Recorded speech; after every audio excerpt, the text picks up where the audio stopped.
যুব ক্রীড়া উপদেষ্টা আসিফ মাহমুদ সজীব ভুইয়া জানিয়েছেন, পরিবর্তন করা হচ্ছে শেখ হাসিনা জাতীয় যুব ইনস্টিটিউটের নাম। দায়িত্ব গ্রহণের পর রবিবার সচিবালয়ে প্রথম অফিস করেন যুব ও ক্রীড়া উপদেষ্টা। তিনি জানান, ইনস্টিটিউটের নতুন নাম হবে বাংলাদেশ জাতীয় যুব উন্নয়ন ইনস্টিটিউট। আইসিসির গাইডলাইন মেনে বিসিবির কার্যক্রম পরিচালনার কথা জানান আসিফ মাহমুদ। মনির হোসেন খানের রিপোর্ট। ডক্টর মোহাম্মদ ইউনূসের নেতৃত্বে ১৭ সদস্যের অন্তর্বর্তীকালীন সরকারে যুব ও ক্রীড়া মন্ত্রণালয়ের দায়িত্ব পেয়েছেন বৈষম্য বিরোধী ছাত্র আন্দোলনের অন্যতম সমন্বয়ক আসিফ মাহমুদ। রোববার প্রথমবার সচিবালয়ে অফিস করেন আসিফ। এ সময় তাকে বরণ করেন যুব ও ক্রীড়া মন্ত্রণালয়ের সচিব ডক্টর মহিউদ্দিন আহমেদ ও অন্যান্য কর্মকর্তারা। ক্রীড়া উপদেষ্টা গণমাধ্যমের মুখোমুখি হয়ে জানান, প্রথম দিনে ৩টি বিষয়ে সিদ্ধান্ত নেওয়া হয়েছে, যার একটি জাতীয় যুব ইনস্টিটিউটের নাম পরিবর্তন। যুব ক্রীড়া মন্ত্রণালয়ের অধীনে শেখ হাসিনা জাতীয় যুব উন্নয়ন ইনস্টিটিউট আছে।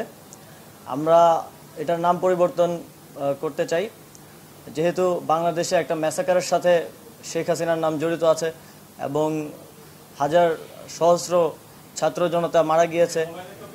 আমরা মনে করি তিনি এর সাথে সরাসরি যুক্ত এবং সেই জায়গা থেকে এটা শুধু আমাদের মন্ত্রণালয় না, প্রত্যেকটি স্থানে এটা করা হবে। তো শেখ হাসিনা জাতীয় যুব উন্নয়ন ইনস্টিটিউটের নামটা আমরা পরিবর্তন করে বাংলাদেশ জাতীয় যুব উন্নয়ন ইনস্টিটিউট করছি এবং এই বিষয়ে প্রসেস চলমান থাকবে। দেশে চলমান পরিস্থিতিতে বাংলাদেশ নারী টি-20 বিশ্বকাপ আয়োজন হুমকির মুখে পড়েছে। এ নিয়ে বিসিবির সঙ্গে আলোচনা করেছেন নতুন যুব ও ক্রীড়া উপদেষ্টা।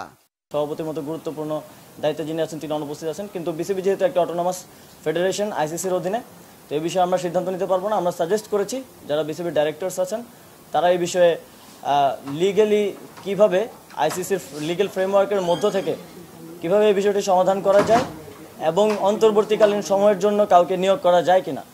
বিগত সরকারের সময়ে সবচেয়ে বেশি সমালোচিত ছিল কাজী সালাউদ্দিনের নেতৃত্বে বাংলাদেশ ফুটবল ফেডারেশন। আসিফ মাহমুদ সংস্কার চান পুরো সিস্টেমেরই। আমরা পুরো দেশকে ঢেলে সাজাতে চাই এবং সেটা আমরা আসলে ব্যক্তির জায়গা থেকে নয় যে একজন ব্যক্তিকে আমি পরিবর্তন করে দিলাম আর হয়ে গেল। আমরা সিস্টেমটাকে ঢেলে সাজাতে চাই। যুব ও ক্রীড়া উপদেষ্টা আরও জানান, যে কাজগুলো চলমান আছে সেগুলো যাতে দ্রুত শেষ করা যায় সেই বিষয়ে পদক্ষেপ নেওয়া হবে। মনির হোসেন খান, বাংলা ভিশন, ঢাকা।